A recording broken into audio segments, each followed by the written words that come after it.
J'ai jamais été un énorme fan de PlayStation. Quand j'étais plus jeune, j'ai bien eu la PlayStation 1 ou encore la PS2, mais durant mon adolescence, ça a plutôt été Nintendo qui m'a accompagné, et puis une fois arrivé à la fac, je suis tombé amoureux du jeu vidéo sur PC. Pour autant, je sais que le gaming sur console, ça reste pour beaucoup d'entre vous ancré comme une évidence, comme la forme de gaming la plus pure, un canapé, une manette, une télé, le triangle parfait du gamer.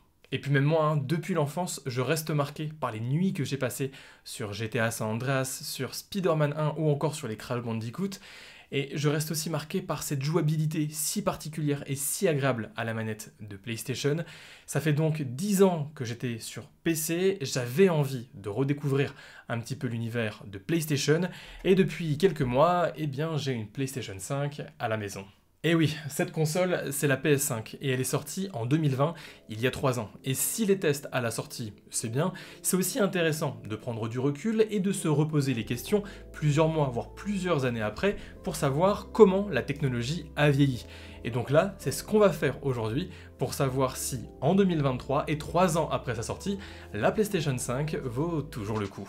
Bon, déjà, il m'apparaît important de préciser que si cette console est bien sortie en 2020, il y a 3 ans, on ne peut pas non plus vraiment considérer que cette console est disponible. Depuis 3 ans, on a eu d'importantes pénuries avec vraiment de grosses difficultés pour se procurer cette console, et ça fait environ que 1 an que la console est vraiment disponible au grand public. Et ça se ressent également au niveau des jeux puisque ça fait seulement 1 an que des jeux exclusifs à la PlayStation 5 commencent à sortir.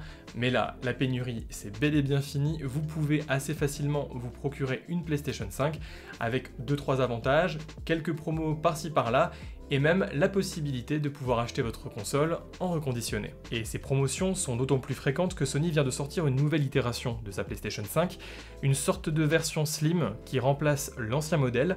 Alors pas de hausse de puissance, juste une console plus petite, plus légère, mais pour le même prix. Bref, on arrive sur une sorte de milieu de génération, mais quand on prend en compte les nombreuses pénuries, les développeurs assez frileux et cette nouvelle PlayStation 5 Slim mais qui n'apporte pas de grosses nouveautés, vraiment ce hardware autour de la PlayStation 5 reste clairement d'actualité, même en 2023. Et pour être plus précis, si cette PS5 est résolument inscrite dans le présent, c'est avant tout parce qu'elle délivre toujours des performances de haut vol. Je vais pas vous refaire toute la liste de spécifications, mais globalement la PlayStation 5 est équipée d'un processeur AMD assez similaire à un processeur de PC avec une puissance graphique très développée. La PlayStation 5 supporte ainsi la 4K, le ray tracing, les 120 images par seconde et possède des technologies d'upscaling d'AMD.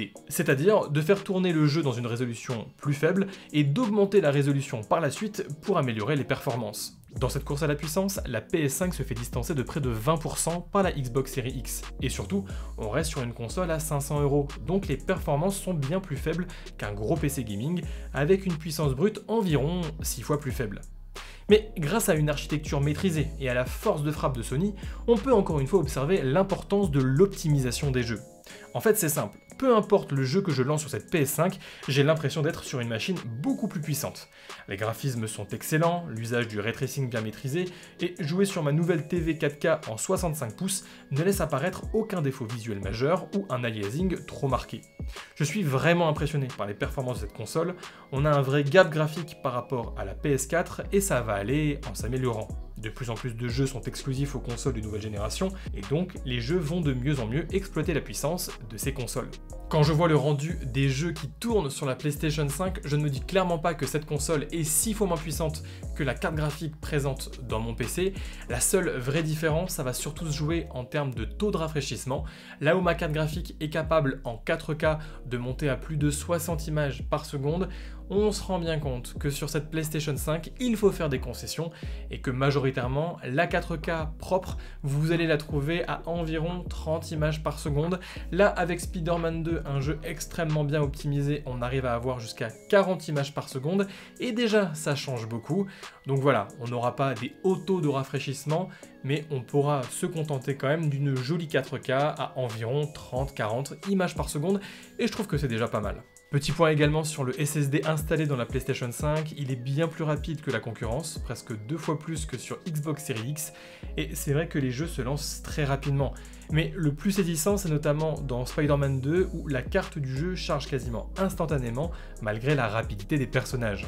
En plus d'être rapide, le SSD de la PlayStation a l'avantage de ne pas être dans un format propriétaire.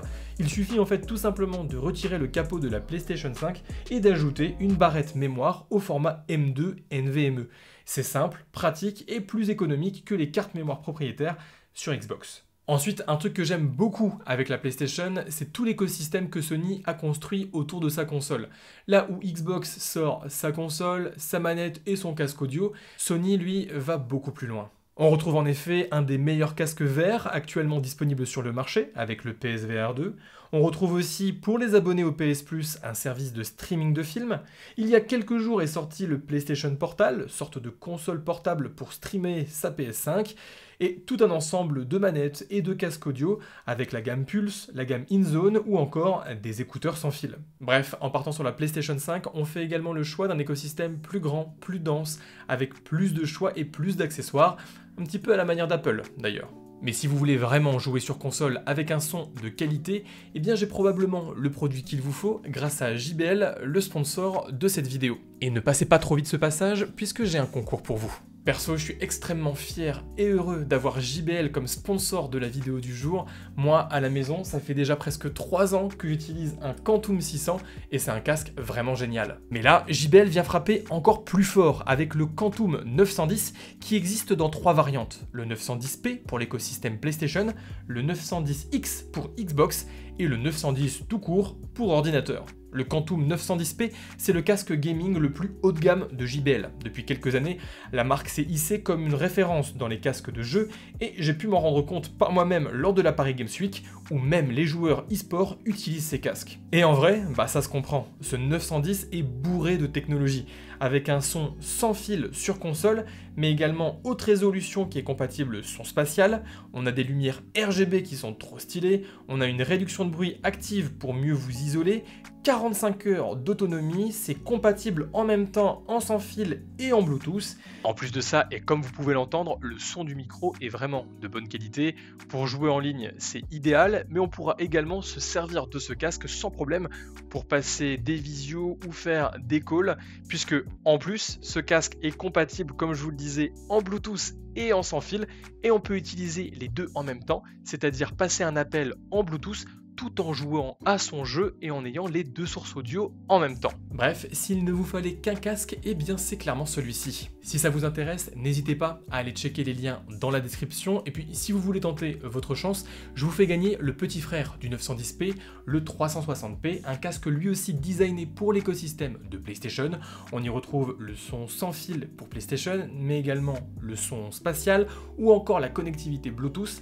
Bref, un super casque, et pour le remporter, c'est super simple, il suffit d'aller sur ma page Instagram, de vous abonner à ma page, de liker le post lié à ce casque et de mettre en commentaire que vous souhaitez remporter ce casque. Vous pouvez participer jusqu'au 8 décembre, donc faites vite, et un énorme merci encore à JBL d'avoir sponsorisé la vidéo. Bref, on reprend. Pour terminer sur les accessoires de la PS5, il faut aussi qu'on parle de la manette, la DualSense, la chose qui se rapproche le plus de la notion de manette du futur. Si la manette de Xbox est réputée pour son ergonomie, la DualSense mise plutôt sur la technologie embarquée. Avec une surface tactile à l'avant, un haut-parleur et un microphone, un moteur de vibration haptique ultra dense et précis, des gâchettes adaptatives avec une vraie sensation de force. Évidemment, ça joue sur l'autonomie puisque la batterie est vide en environ 5 heures, mais autant de fonctions dans une manette, ça rend vite accro. C'est clairement une manette qui apporte énormément au feeling dans les jeux et à la signature PlayStation. Une signature PlayStation qui s'exprime aussi et surtout depuis plusieurs années à travers les PlayStation Studios et donc à travers la qualité du catalogue des jeux de PlayStation. Les jeux Spider-Man avec Spider-Man 1, Miles Morales et Spider-Man 2, Last of Us, Horizon, God of War, Ratchet & Clank, et tout ça sans compter sur les centaines de jeux des anciennes générations présents dans le PS Plus. Et je vous cache pas que malgré la vieillesse graphique, je prends toujours autant de plaisir à jouer à Ridge Racer Type 4 qui était pourtant sorti sur PS1. Bref, la PS5 c'est une console puissante, d'actualité, avec plein d'accessoires, une super manette, plein de bons jeux, bref, une console super solide. Cependant, il ne faut pas croire que tout est positif dans le monde magique de PlayStation, et ce, même quand on continue de s'attarder sur les jeux. En effet, force est de constater que de nombreux jeux du catalogue de Sony reprennent les mêmes mécaniques, alors avec un décor et une ambiance différentes, mais quand même la même base. Spider-Man, Horizon, Ghost of Tsushima et bien d'autres, à chaque fois on est sur un personnage en vue à la troisième personne, dans un monde ouvert, avec des zones à explorer et à découvrir, des quêtes principales, des quêtes secondaires, des items à collectionner, un système de combat avec des esquives et des parades, une composante de furtivité et d'exploration, bref, les mêmes jeux, et des très bons jeux, mais qui ont globalement une saveur proche une fois les premières heures passées. Et après le rachat d'Activision Blizzard par Microsoft, il serait temps que Sony se réveille et tente d'explorer de nouvelles pistes pour ces jeux PlayStation Studio. On sait que les jeux en monde ouvert, ils savent faire, mais maintenant il faut essayer d'aller faire autre chose. Pour l'instant, Microsoft est encore un petit peu fébrile sur les sorties de jeux, mais il monte progressivement en puissance et il faudrait pas que PlayStation se fasse avoir. Et cette montée en puissance de la concurrence s'observe notamment sur le cloud gaming ou le streaming de jeux vidéo, où Microsoft apparaît en avance sur Sony. Alors pas de beaucoup, car Sony ne cesse de vouloir combler le gap avec Xbox, mais le catalogue de Xbox est aussi accessible sur d'autres périphériques sans besoin d'avoir une console à la maison. Sur téléphone, sur PC ou même directement sur une télé connectée, les jeux sur le PlayStation Plus sont plus nombreux mais également plus anciens, avec aucun gros jeu récent disponible en Day One comme sur Xbox. Spider-Man 2 par exemple ne sera disponible sur le PS Plus que dans plus d'un an. De plus, le cloud gaming est restreint à un fonctionnement sur une PlayStation 5, ce qui restreint énormément les possibilités. Bref, là-dessus c'est des politiques différentes autour du cloud gaming, mais ce qu'il faut bien comprendre chez PlayStation, c'est que généralement vous allez avoir un abonnement au PS Plus qui coûte quand même un certain prix, et si en plus vous voulez jouer aux derniers jeux récents, eh bien vous allez en plus devoir passer à la caisse pour acheter ces jeux qui coûtent en plus maintenant environ 80 €. Donc ça fait vraiment deux sources de dépenses chez PlayStation, alors que sur Xbox, vous avez que le Game Pass à avoir. Car oui, c'est aussi un défaut du côté de la PS5, le prix, ou plutôt devrais-je dire les prix, puisque tout coûte cher chez Sony. La console qui est pourtant sortie il y a 3 ans est désormais passée à 550 €, donc avec une hausse de 50 €. Le PSVR 2, lui, coûte aussi 550 €. La manette Elite est à plus de 200 €. Le casque audio Sony à plus de 150 €. Le PlayStation Portal à 220 €, alors qu'il ne sert qu'au Remote Play. Les abonnements PS Plus qui ne cessent de grimper en prix, soit environ 100 à 130 € pour un an. Et les jeux désormais qui coûtent 80 €. Bref, ça coûte très cher d'être un joueur PlayStation. Sony a clairement pris le parti d'avoir un écosystème de qualité avec des bons jeux, un matériel fiable, avec du choix, de la diversité, et tout ça, eh bien, ça vient fidéliser les consommateurs au détriment de prix qui ne cessent d'augmenter. Et là encore, je le redis, mais ça me rappelle un peu Apple. Et pour finir, juste un petit attention à propos du marketing de Sony. La 4K, 120 FPS, ray tracing, c'est bien, mais peu de jeux peuvent faire tout ça à la fois. Cette génération de consoles est une génération un petit peu bâtarde, où la 4K est désormais bien implantée, mais la cumuler avec d'autres technologies risque d'être un petit peu too much. Jouer sur console, ça rime de plus en plus avec l'idée de faire des concessions. Si vous voulez jouer en 4K avec la meilleure fidélité possible, eh bien il faut clairement faire une croix sur un haut taux de rafraîchissement, ou vice versa. Et pour beaucoup d'entre vous, et moi parfois, c'est assez frustrant. Et tout ça, c'est sans parler du support de la 8K, fièrement affiché sur la boîte, et qui est tout simplement mensonger. La console ne peut rien lancer en 8K.